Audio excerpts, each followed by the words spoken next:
didn't really prepare any speech for all you guys. I just thought I'd come up and show support for you. It's been a long slog, this. We've been doing it, what, 6-7 years now? I forget, maybe it's only 5 or 6 years, it feels like longer. And in that time, we've heard some very interesting buzzwords. We've heard buzzwords like energy security, and then find out that actually this is all about plastic. We've heard buzzwords like gold standard of regulations, and then find out that they haven't even bothered to look at all of the data that shows this entire area is completely undermined by historic mine workings. I mean, how does that fit into the gold standard of regulations? We've seen government ministers quote reports, mislead the House of Parliament. We've shown that the reports that they've rested their case on are manufactured and are full of lies. And we're still here, and we still will be here, because I think the thing that we know, and they can't seem to quite get their head round, is what do they actually think is going to happen? Do they think we're all going to pack up and go away? No. Do they think that somehow you're just going to allow this thing to happen and let your children get sick? I mean, it's never going to happen. And this picture here today, and in all the other local towns, villages around here, this image is being repeated and repeated, and will go on because they can't win this. They are fighting literally every man, woman and child in this country, and they've been making out that we're all some rampaging lunatic fanatics that suddenly can't get our head round this new development. We can get our head round it. We understand it better than them. Every one of us here has suddenly become amateur geologists. We become, we become campaigners. We become organised, and that's what happens. And so they're not going to win, and they can stuff their injunction. They really can. Hey. Anyway, that's enough from me. I'm around for the rest of the day. You'll be talking to other guys, and we'll keep on, and we will win this. That injunction is a mark of desperation from a company that's desperate to get their drills in the ground. It's not going to happen. Thank you anyway. Okay, everyone, my speech is a bit longer. I've actually written one, which I've never done before. But I felt that I needed to say this. So I'd like to begin by saying how honoured I am to be here today. When I spoke at the public meeting at the miners here in Eckington last year during the successful anti-fracking protest at Marriott's, I met some of you for the first time, and I've made friends for life. Like everywhere I have protested against this toxic industry, this part of the world is close to my heart. Okay, I could talk about fracking for plastics, shale gases not for homes, an industry that is impossible to regulate, Ponzi schemes, the list goes on and on and on. But I'm not going to, because I will be preaching to the converted, and I'm sure other speakers will have covered these points. Instead, I will tell you the story of human civil rights in the anti-fracking movement from my perspective to how we have got here. The last time I was here at the miners, back then I was going home to concentrate on my university master's degree. But as you all know only too well, being an anti-fracking activist means you belong to the Hotel California. You can check out anytime you like, but you can never leave. Protecting the planet for others now and in the future to enjoy all its beauty runs through the soul of each and every one of us who has found our calling to protect this motherland for everyone to enjoy now and in the future. Let me take you back to the summer of 2013. At that time, I had just completed the first year of an environmental degree, which is eventually, in late 2016, to change to an international studies degree. I was researching environmental issues and came across the protest at Bolcombe in West Sussex. From afar, I watched the arrest of Caroline Lucas MP and realised my initial research into the fracking industry was right. Here was an MP standing up for their beliefs and the overwhelming evidence of a toxic industry, a refreshing change from the politics I'd known most of my life. Fast forward a few months to November and I was watching my regional news in the northwest and watched on in admiration because three people had set up camp at the now famous Moss protests. You could see that it was windy, cold and wet, and there and then my conscience told me I had to help. At that point I had never protested over anything issue in my life, something I'm not proud of, but life was very different before then. However, life was about to change, and the next 4 months through the winter until late March, I spent 80% of my life on what was to become the front line against fracking industry. It was then that my journey to challenge the Ilios injunction began. However, I wasn't to know at that time. The policing of those protests I have seen nothing like ever since. To give you an idea what it felt like, on some days, 100 police officers. Furthermore, a line of police officers as soon as you rose out your tent along the camp, which was 100 metres long. Slow walk was the form of protest, just as some of you witnessed at Marriott's. The Moss protest began in November at up to 2 hours slow walks, but by the time March had come around, that was down to 12 minutes for a journey that took a car 4 minutes. The slow walk was 3 times slower than a car. It was then I realised that this was a human civil rights issue as well. It was also at this point that direct action was our only safe form of protest. Direct action or go home and let them win. That week became what I now call lock-on week. A week when the state, with GMP as IGAS's private army, on behalf of the industry, tried to obliterate the movement and failed miserably. The Moss protest was also the first time I was assaulted by the police for peacefully protesting. An assault I was elated to be awarded damages for in an out-of-court settlement. I even witnessed the police putting a footpath sign in a van so they could continue arresting people for obstruction of the highway, even though it was a public footpath. A memorandum of understanding was laced to show the police was in cahoots with the frackers. Eventually, I had to leave Moss as I had been arrested too many times and I would have ended up in prison if I was arrested again. This, even though apart from one lock-on, both charges against me had no chance of conviction. The tactics of the police was to arrest and bail people away, but I had no intention of abiding by them. When I had done nothing wrong, so each of these arrests I broke my bail. This is something I am proud of because I always stand by my beliefs and my convictions. Just a few months later, I was part of the successful anti-fracking camp that was set up near Chester. Unfortunately, however, I only had time to build a kitchen and help secure the camp status. I didn't stay there more than a few weeks because Corre and East Yorkshire needed a protection camp. It was here I was to witness a zero-tolerance policing operation for the first time.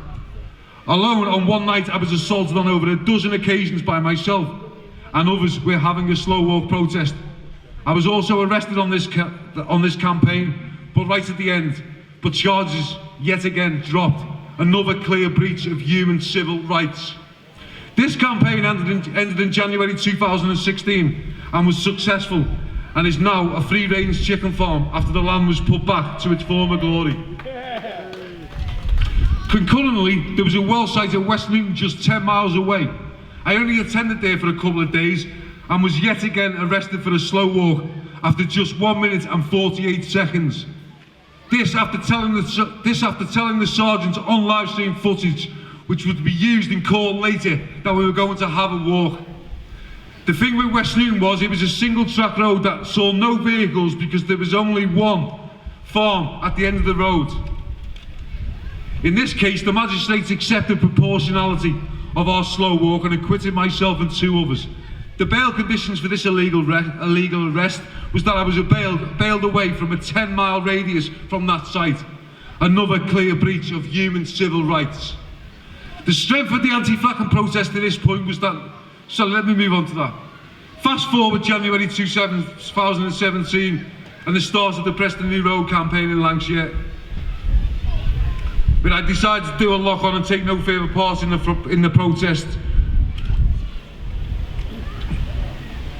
I decided then I would move forward, bogged down, which is why I chose the protest and Marriott's. As many of you are aware, that protest was also the denial of our human and civil rights after facilitation for just a few weeks. I was arrested there twice illegally, too, and bailed away from the county of Derbyshire, another breach of my human and civil rights. I didn't think just a few months later I would be taking on the richest man in Britain, the devil that is Sir Jim Ratcliffe of Ineos. I have no intention of calling him Sir Jim because he makes a mockery of any honours system and human rights in this country and around the world.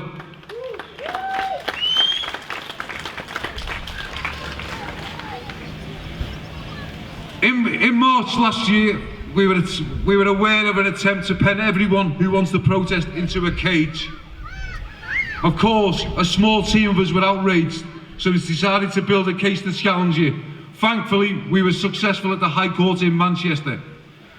However, it was at this hearing that I learned why it was me who had to challenge this injunction, even though I didn't know then. Myself and only 7 people in the country were fortunate enough to be there to learn from it. However, this reason I will not share publicly. The process continues, but if anyone wants to know my reason, just ask me after I finish, which I nearly have. All in all, 9 arrests protecting these lands in all parts of northern England, with just 2 convictions for locking on. However, when my rights to protest had been taken away from me, what option did I have? As you know, on the 27th of July last year, the erosion of our civil and human rights was complete for the rest of the country, even though mine and others were eroded long before. This comes just 3 months after a meeting between the MPCC and the CTP NOC, who told the industry they had enough evidence to apply for a civil injunction. For 5 years we had campaigned peacefully against the industry, successfully, and here was the Home Office, police, industry and lobbyists conspiring to squash our civil and human rights. So now you know, lawful protest has been tried and tested, and we won. So the corporations, with the help of the Home Office, thought they would try through the courts to defeat us that way. But we don't give in that easy. There is no such thing as lawful protest. As you have heard, banner waving and petitioning just won't cut it. However, just a few weeks ago we were granted appeal against the verdict, which followed after a 3-day trial in October and November last year. So the fight is not over yet, and just as I have been oppressed and denied my human rights for the past 5 years, I have no intention of rolling over and giving up to protect everyone else's human rights. The planet is depending on us all. I would take this opportunity to thank everyone who has supported me in this challenge from day one. This case is all of ours and always will be. We have an exceptional legal team with the best, who are the best in the business, fighting for us all. Stay positive, because I am, and one day, early next year, we shall get our justice in the appeal courts. I've been given appeal on 3 grounds, as most of you will know, and all 3 have a real prospect of success. And the supply chain injunction has a compelling reason. And I want to finish talking about the Marsh Lane campaign, which has been an exceptional local campaign against the company of monsters. I would say this is the strongest campaign I have seen since I started campaigning in 2013. The reason for this is that the campaign is very much NIMBYism. I love NIMBYs. Because it is NIMBYs which brings the community together. The best thing about NIMBYism, you know everyone locally, and local people protecting a local issue is what no social license is all about. The most important unity is local unity. If I could give one bit of advice, please keep it that way, whatever the outcome of the public inquiry. Brilliant work by this community in Chesterfield this week. You should all be very proud of yourselves. May the power of all life on this planet be with you all in week 2. To all my anti-fracking friends in this part of the country, my fight is your fight, and your fight is my fight. Solidarity. We can win this. It's a global fight. I'm going to talk about our backyard. What a week. What an amazing week we have just had. What a group, and it's not just the ones at the top of it, this whole network. We have been for 18 months, we've been having public meetings where every month we get like 50, 70 people coming together. This is unheard of. And we pulled it together. I can't tell you the difference between this time last week and this time this week. Straight away after we finished on Friday, I drove to Peak FM because they'd asked me beforehand, and like, they're all in the sweepstake, we've got the World Cup things up there, how's it going? I said, look, we're a little village, we're a minnow, we're up against the country's richest man and the government, and we're 1-0 up at half time. You know? We are. We're winning this. God, I'd much rather be us than them this weekend. So, you know, can we hang on for the next 4 days? Yes, we bloody can. Right? So,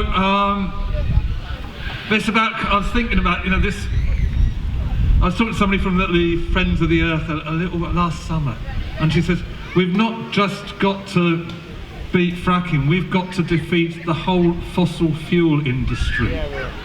Right? And I'm thinking it's like those, I don't know if you play video games, some of you look like young enough, but at the end of each stage you get a boss, which is like a big thing, and then you have lots of things come in and shoot at it, and you have to hit it 1,000,000 times, and then the thing explodes and comes down. And like, that's the fossil fuel industry. Like Jim Radcliffe's just one of those lumps on the side, you know, and we're coming in and we're going ping, ping, ping, and there's divestment over there, there's blockades, there's direct action. You know, Kirby Misperton, bam, that was a bit exploded off the side there, you know. Marsh Lane, yeah, we're going to be another hit on the beast. We are all taking it down by collective action, by pulling it all together. So, what is there to say? It's about courage. It's taking your courage to get arrested a number of times. There's courage to camp out through all weathers, to stand up in front of policemen. And there's also courage to stand up in front of Mr. Steele and say your stuff. And we've got Tracy and Jenny and Richard and Andy and Donald who've all done that this week. And I haven't seen Lynn smile so much for ages.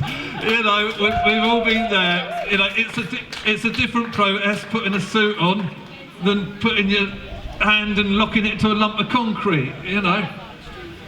I'll stick with the suit at my age, but you know, we all, they're both uncomfortable, by the way. But when you find your voice, and what it's felt like with me this week, I'm reading the Greek finance minister's book. We have the opportunity to speak truth to power, right?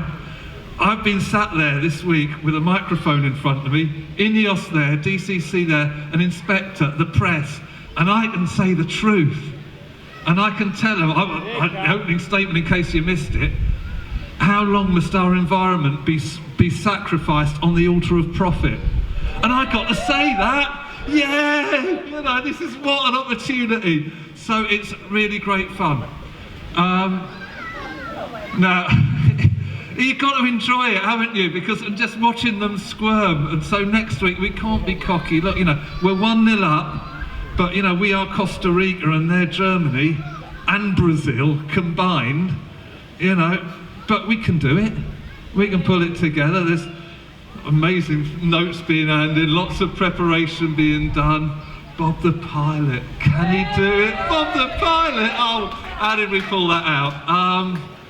And we had a great Friday, and I'm gonna introduce the next speaker now. I can't even see him, he is here, right. We met about 3 years ago on hustings because I stood for the Green Party. Right, the EAF, by the way, is politically neutral. It is in our constitution, and thank God for that, right? Because politicians, or the two-party system, is one of the things that's really messed up in this country. The fact that you've either got to be that colour or that colour, and you can't talk and come to an agreement, because if they'd come to an agreement, we wouldn't have fracking, that's for sure. And we're talking about courage, and it takes courage to stand against your party for what is right. And it takes courage to stand there and face down Gordon Steele for an hour and look him in the eye. And I stood for the Green Party because the Labour wasn't left-wing enough. And the guy on the right-hand side of the table, I have come to respect for what he's done and for his heroics yesterday. We owe him our respect and our gratitude. Lee Rowley, you have a microphone. You love them, it's your turn.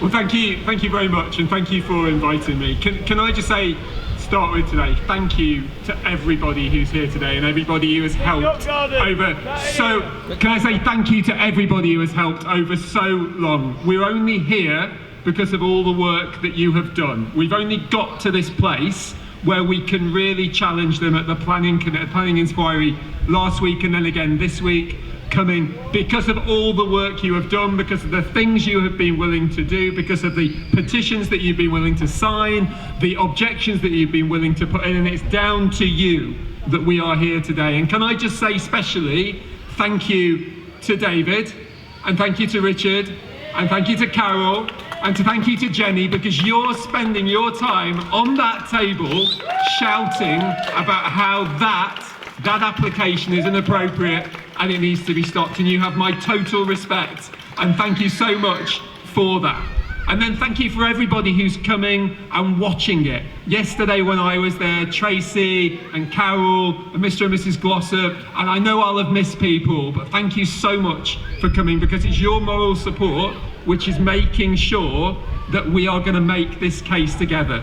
Now, when I was elected last year, I know that some of you were a little bit sceptical about whether or not I would follow through and what I said I would follow through.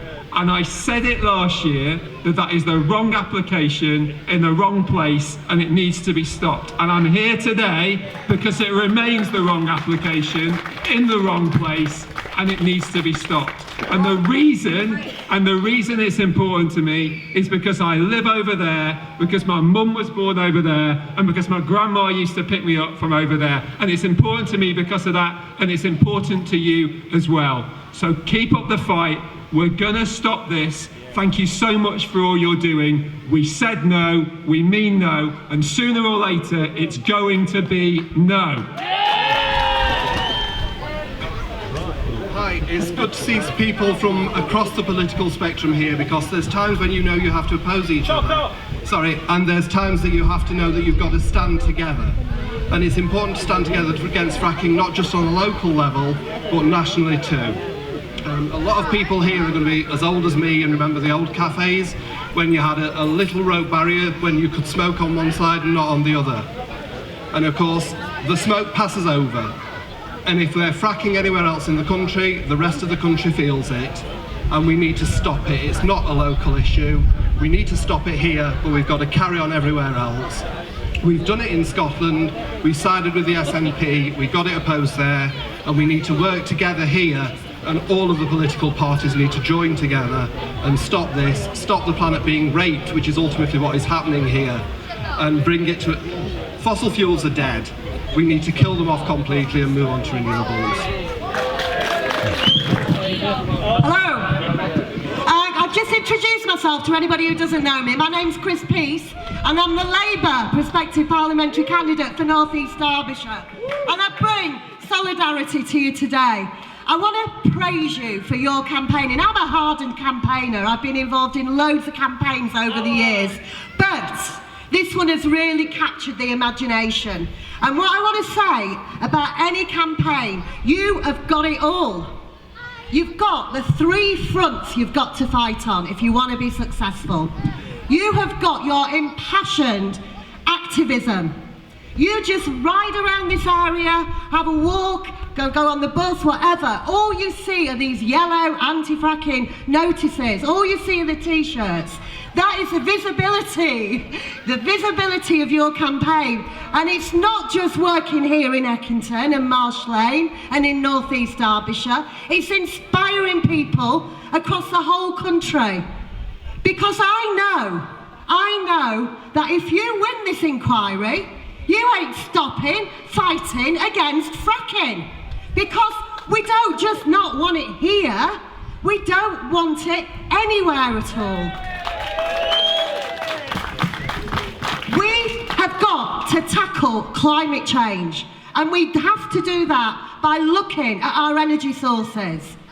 We have got to have renewable, green, sustainable energy. And I tell you, there's a lot of jobs in that. There ain't no jobs in fracking.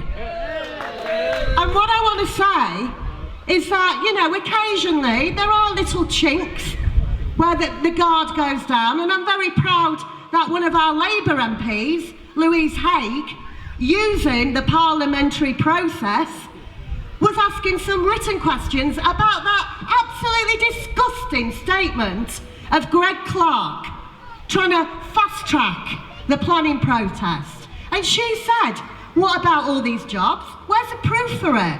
Where is the proof that fracking is good for the local economy? And she got a response from Claire Perry, and Claire Perry says, well, there could be some jobs, but we won't really know until we've done the exploratory drilling. So this is what you've got to look for. You have got to fight using the parliamentary process and using every single aspect of it. That's how you fight on that second front, your political front. And I promise you, the Labour Party stands very clear in its policy. And I want to make that clear, because it might not have been clear, perhaps, in the past. But under the leadership of Jeremy Corbyn, we have said it's not a case of fighting fracking applications and putting you people down to doing that hard work. We'll just ban it. It will just go. It will not happen. Now, I'm very proud that we've taken that position, and I want you to remember that, because you need a government, a whole government that is against fracking.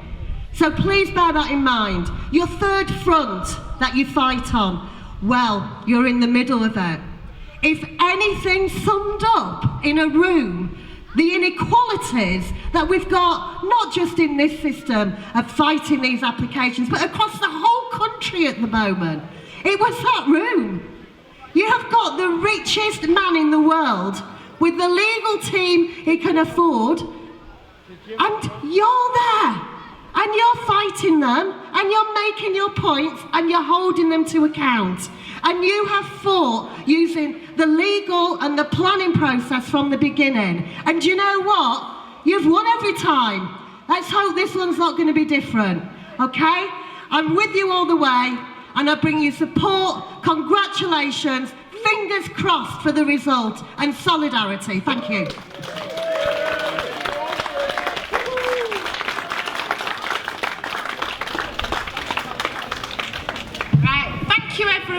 And get some beer, enjoy the bands, and have a fantastic night. Thank you.